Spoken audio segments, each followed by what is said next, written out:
Martes sa buntag, mipatimaw sa Davao City Transport and Traffic Management Office ang driver sa pribadong sakyanan nga nag-viral sa social media nga mituyo og bangga sa usa ka traffic enforcer human nga gipara tungod sa traffic violation niadtong milabay nga adlaw. Sumala pa sa labaw sa CTTMO nga si Junicio Abude ang maong lalaki nga mao si alias Arnel, 42 anyos, nga residente sa Lanang ning Dakbayan.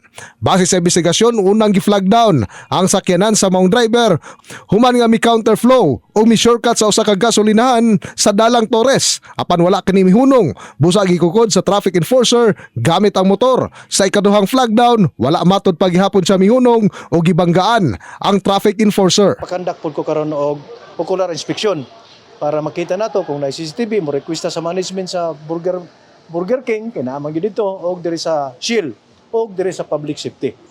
Sumala pa ni alias Arnel nga nasayod siya nga buot siya nga pahunungon sa mong traffic enforcer apan dili siya makahunong tungod naglaay na ang iyang paminaw niadtong tungura.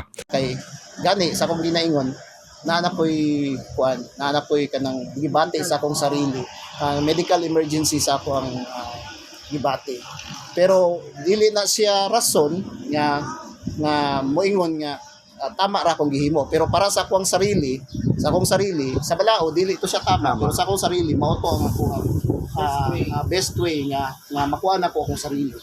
Nasayran nga ikatuluna nga tag-iya si alias Arnel sa maong sakyanan kinsa wala pa nabalhin ang mga papeles niini sa una nga tag-iya. Sa kasamtangan, ginaandam na ang mga dokumento alang sa pagpasaka og kaso batok sa maong driver.